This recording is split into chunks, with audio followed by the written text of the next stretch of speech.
अस्सलाम वालेकुम, कैसे हैं आप लोग? ठीक ठाक।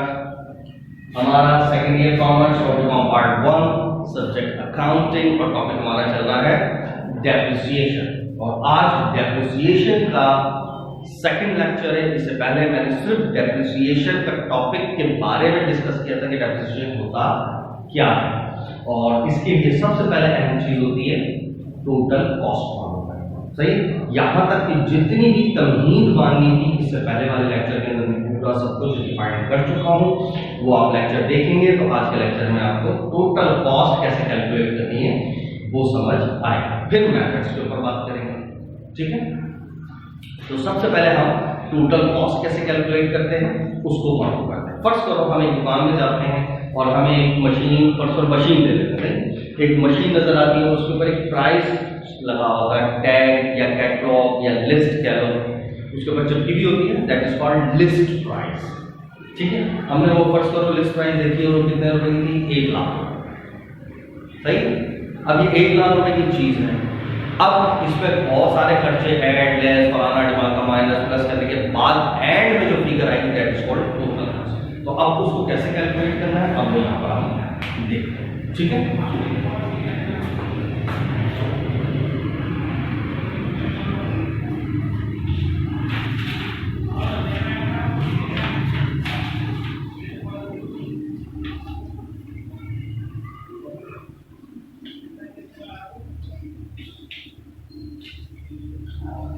अच्छा, अब हमारा टॉपिक है डेप्रिसिएशन।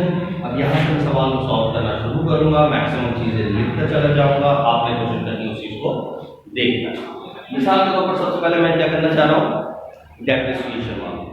ठीक है, टॉपिक हमारा क्या है? डेप्रिसिएशन। अब एक काम करता हूँ, टाइटल को मिटा देता हूँ। मेन पॉइंट सबसे पहले कॉस्ट निकालना है तो उसकी हेडिंग डालना।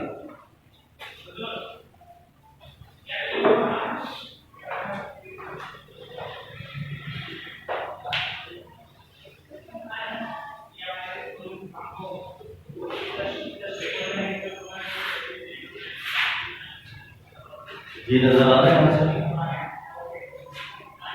ठीक है। आपके पास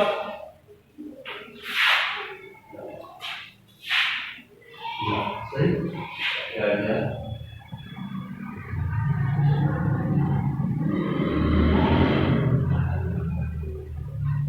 computation of cost of machine. ठीक, सबसे पहले चीज हम क्या निकालने जा रहे हैं? कॉस्ट ऑफ मशीन मालूम करना। सही, तो सबसे पहली चीज हमने क्या देखी उसके अंदर, हम दुकान पे गए तो उसके ऊपर एक लिस्ट लगी है, that is called list price या कैटलॉग प्राइस। सही, अच्छा, तो सबसे पहले आप वही लेते हैं।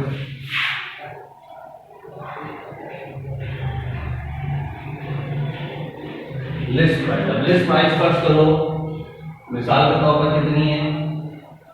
1 लाख। सही, ये मैंने इसके सामने लिख दी। लिस्ट प्राइस कितनी है? 1 लाख। अच्छा, लेकिन हमने कुछ ट्रीटमेंट की, सलूक किया, बर्ताव किया। सही, कि भाई यार बराबर वाला तो बड़ी सस्ती दे रहा है, आप महंगी दे रहे हो फलाना, तो इस तरह डिस्काउंट मिल जाता है। जो सेल करने वाला होता है वो अपने बिजनेस बढ़ाने के लिए, अपनी सेल्स बढ़ाने के लिए आपको मजीद डिस्काउंट देता है। क्यों? ताकि लोग आप उसकी तरफ खींचें, आप और लोगों को बताएं कि ठीक है हाँ भाई ये लोग डिस्काउंट दे देता है। ठीक है, तो आप उसके पास जाएं, तो अपनी सेल बढ़ाने के लिए जो डिस्काउंट देता है, अपनी ट्रेड बढ़ाने के लिए जो डिस्काउंट देता है that is called trade discount. ठीक है, या बाद में ऐसा होता है क्वांटिटी डिस्काउंट, वो भी स्ट्रेट अवे आंखें बंद करके क्या करना है? लेस करना है, इस पर कोई दो राय नहीं। तो फर्स्ट करो मैं यहाँ पर लेस करता हूँ, तो हमने यहाँ पर लिखा लेस, क्या चीज? Trade discount. सही, फर्स्ट करो कितना ट्रेड डिस्काउंट? 2।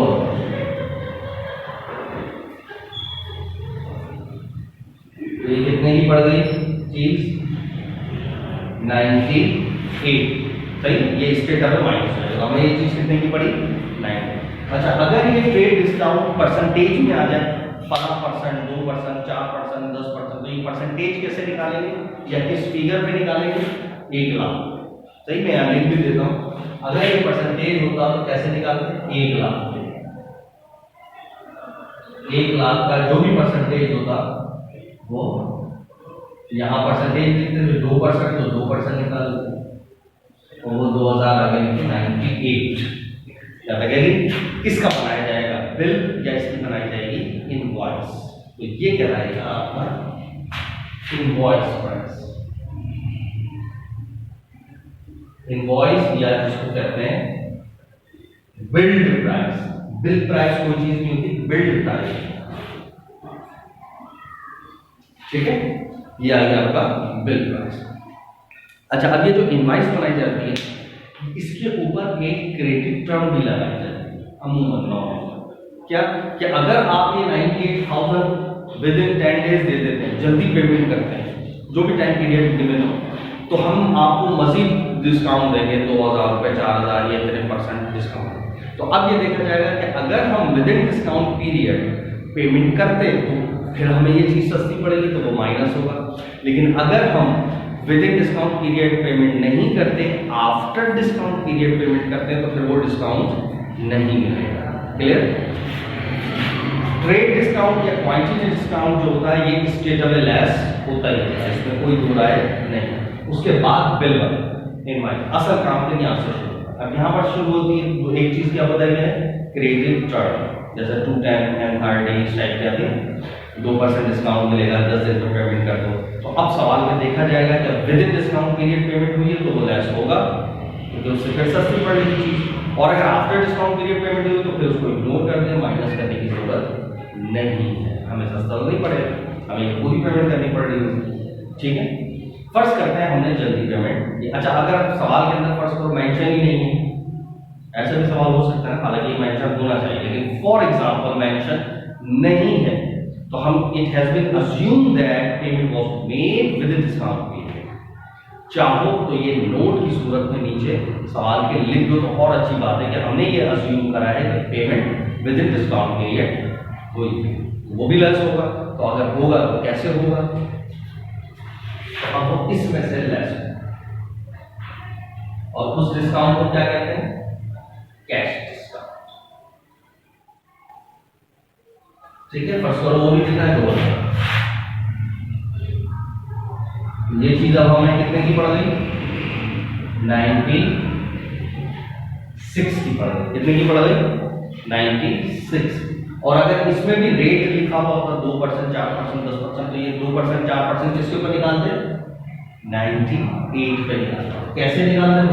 में यार ऐसे कर देता हूं, 98,000 पर निकालते, और जो परसेंटेज होगी 2%, 3%, 4% यहाँ लिखते, और जो आता हो जाए। ठीक है, अभी मैंने सिर्फ अमाउंट अज्यूम कर लिया। ठीक है, यहाँ तक ओके की रिपोर्ट हो गई। ठीक, अच्छा, अब ये आया, ये क्या चीज आ गई? डिस्काउंट माइनस करने के बाद नेट कैश प्राइस। ये क्या चीज आ गई हमारे पास? माइनस करने के बाद नेट कैश प्राइस। अब इतने की हम उसको पेमेंट करते हैं। इस जो पेमेंट कर रहे होते हैं वो that is called net cash price. Cash discount minus करने के बाद जो फिगर आता है वो नेट कैश प्राइस। क्लियर? अच्छा, अब बस ये नॉर्मल यहाँ पर सवाल एंड हो जाता है। अब कुछ चीजें ऐड हो रही होती हैं, तो टोटल कॉस्ट लगती है। एक चीज वैसे वो उसके बाद भी आप ऐड कर सकते हैं, कोई हर चीज मैं ऊपर ही ऐड कर देता हूँ। एक चीज होती है सेल्स टैक्स। याद है जब हम खाना वगैरह कुछ खा रहे होते हैं, तो आपने खाना खाया था 1000 रुपए का, उसमें लिखा था प्लस 100 रुपए सेल्स टैक्स, तो आपको पेमेंट कितनी करनी होगी? 1100। तो सेल्स टैक्स भी हम ऐड करके दे देते होते हैं, ऐसे होता है। तो हम ये जो चीज सेल्स टैक्स होता है वो इसकी कॉस्ट में ऐड होता है। अब ये गवर्नमेंट के जितने भी टैक्स होंगे उसके ऊपर कोई दो राय नहीं है, वो तो आपको देने देने हैं, तो लिहाजा वो तो ऐड करना ही करना है उसकी कॉस्ट में। तो सेल्स टैक्स भी ऐड हो जाता है। मैं यही ऐड करा देता हूं, ऐड सेल्स टैक्स। ठीक है, अब फर्स्ट कर लिया मैंने सेल्स टैक्स कितना है? 3000 रुपए। सही। तो अब ये चीज कितने की पड़ रही मुझे 99 ऐड करो सही। 1 लाख में से 2 माइनस करें 98, 2 माइनस करें 96, 3 जमा करें 99 होगा। अच्छा अब इसमें भी एक परसेंटेज दी जा सकती है, सेल टैक्स 1%, 4%, 2%, जो 2.5%, वो किस पे होता है, तो वो किस पे लगाएंगे 96 पे लगेगा सही। 96,000 तो जो भी आएगा यहाँ पर 4% टैक्स है तो 4 ले लिया, जो बना है तो यहाँ पर आ जाएगा और ये दोनों ऐड हो गए। अब जो कॉस्ट आएगी वो कौन सी कॉस्ट कहलाएगी, वो कहलाएगी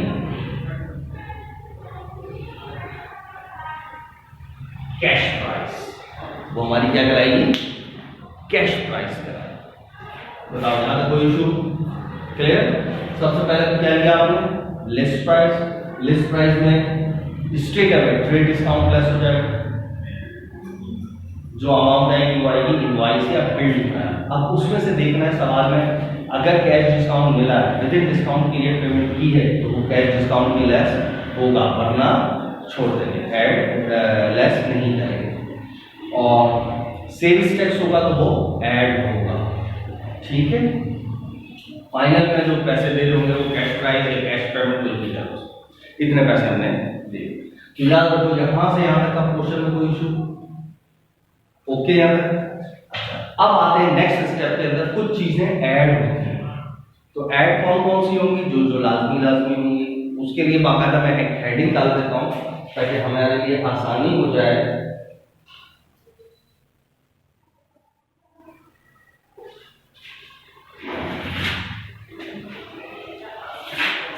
मैं लिखता हूं ऐड। अब यहां पर मैं एडिशनल कॉस्ट का लफ्ज लिख दूं या ज्यादा बेहतर है मैं लिखूं कैपिटल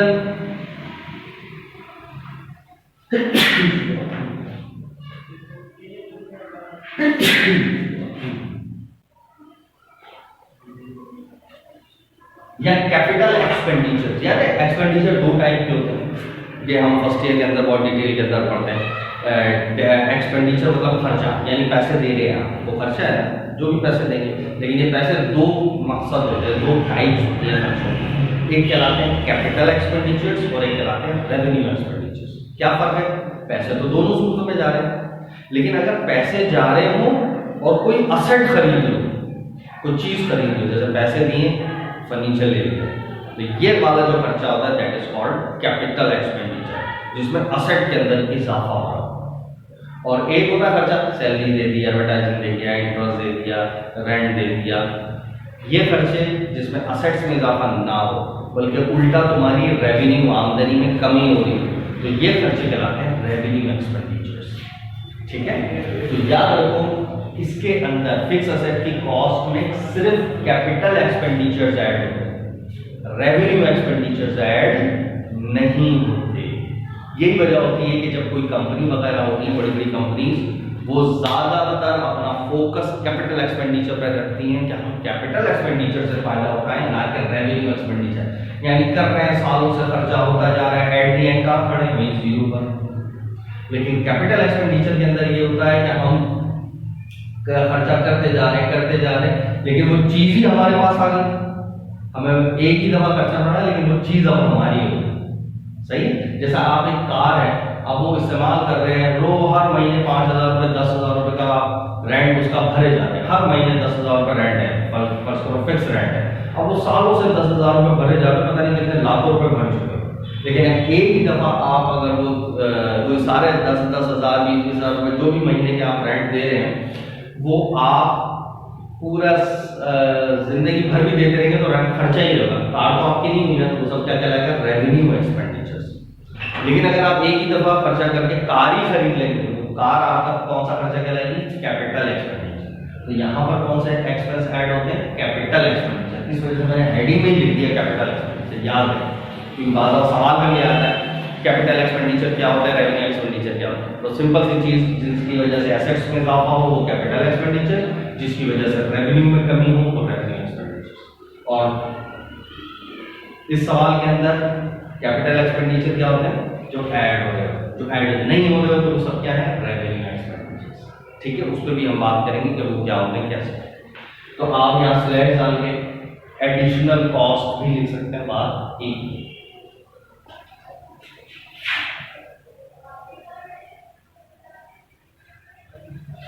अब कैपिटल एक्सपेंडिचर्स के अंदर क्या क्या आ सकता है? अब 2-4 चीजें इसके अंदर मैं एक्सप्लेन करूं।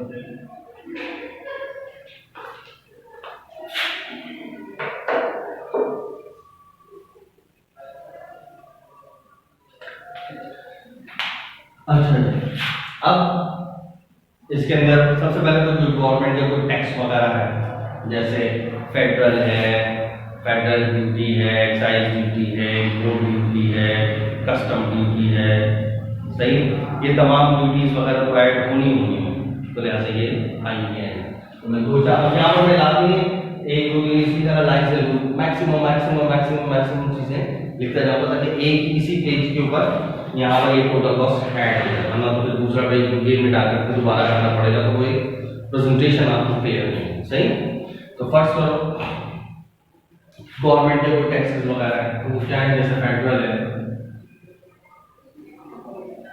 फेडरल ड्यूटी, सही। इसी तरीके से कोई एक्साइज ड्यूटी,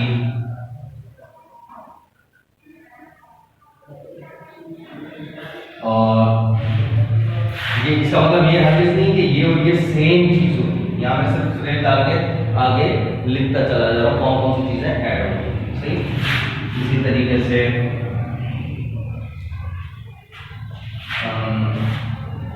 कस्टम ड्यूटी,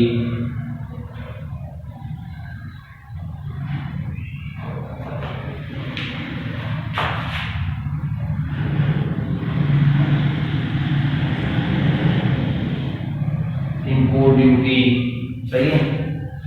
अच्छा,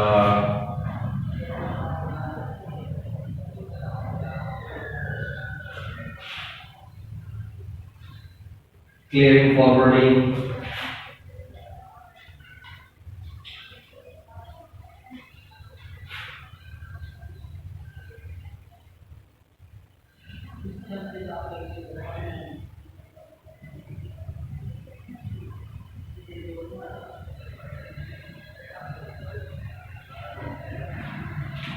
क्लियरिंग फॉरवर्डिंग, अच्छा, लोडिंग अनलोडिंग,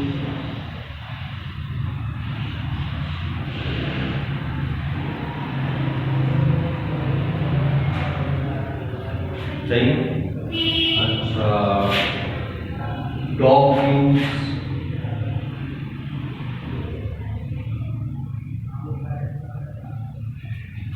अच्छा, ऑफरिंग,